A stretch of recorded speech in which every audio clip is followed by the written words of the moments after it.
Dante, marami pa ba ang mga kababayan natin na bumibiyahe pauwi ng probinsya mula dyan sa Manila Northport Passenger Terminal?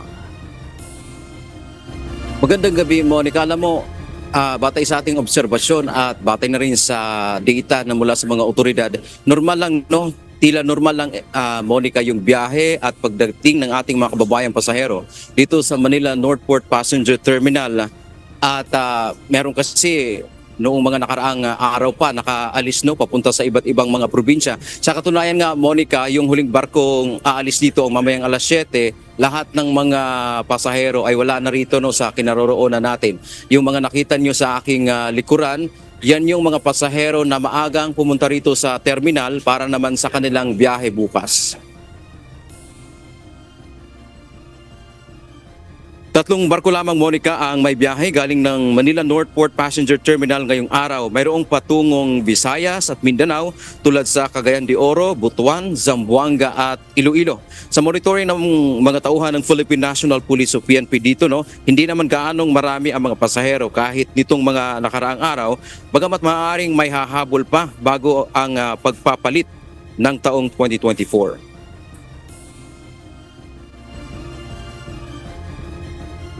Yan sir, mga bukas hanggang 29 sir, hanggang 30.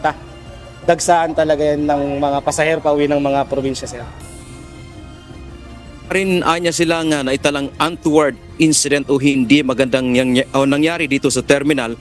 Paalala po ng mga otoridad, iwasang magdala pa ng mga ipinagbabawal tulad ng lighter, matatalim na bagay, baril na hindi naman kompleto yung papeles.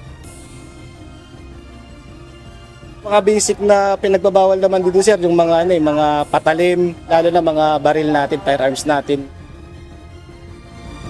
Monica, mahigit 2,000 lamang ang pasahero sa terminal ngayong araw. Ayon sa ilang pasahero na ating nakausap kanina, maayos at maluwag sa terminal dahil kaunti lang yung mga pasahero. Maganda din ang panahon ngayon kaya inaasahan nila ang walang aberya na biyahe. Ang ibang pasahero, Monica, nagbigay pa ng tip na magandang kumuha ng maaga ng tiket para iwas aberya kaysa magbaka sakali na dito na lamang sa terminal mismo bibili. Kumuha na kami ng ticket. Yung 3 buwan pa, kumuha pa namin ticket. Yun ang nasa ticket is 27. Balak din namin umuwi ng December. Ang iba naman ay mas pinili na sumakay ng barko dahil bukod sa mas mura, Monica, yung pamasahe, ay hindi naman sila gaanong nagmamadali.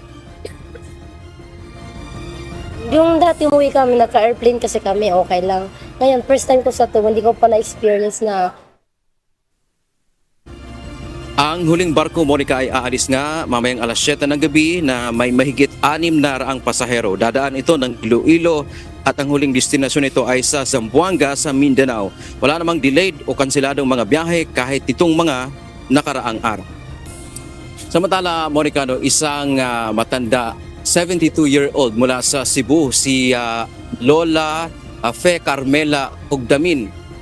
Galing siya ng Cebu. Aminado naman itong matanda, Monica, na umalis siya ng kanilang bahay na hindi siya nagpaalam doon sa kanyang mga magulang. Ang problema sa ngayon, pagdating niya dito sa Maynila ay hindi niya alam yung kanya daw kapatid na pupuntahan niya dyan sa Quezon City, which is 65-year-old na may sakit.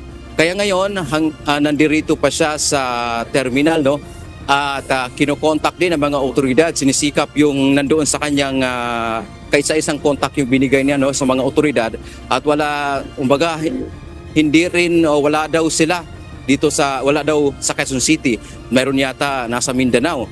At yun nga ang problema ngayon kung paano siya makapunta doon sa kanilang lugar at isa sa nabanggit kanina ng pamunuan nitong terminal, mukhang iti-turn over siya sa DSWD para matulungan ang option dahil hindi nga niya alam yung kanilang address o yung kanyang kapatid dyan sa Quezon City ay mukhang ibabalik siya dyan sa Cebu City, sa Talisay City sa Cebu. Yan ang ating update mula dito sa Maynila. Balik sa Monica. Maraming salamat, Dante Amento.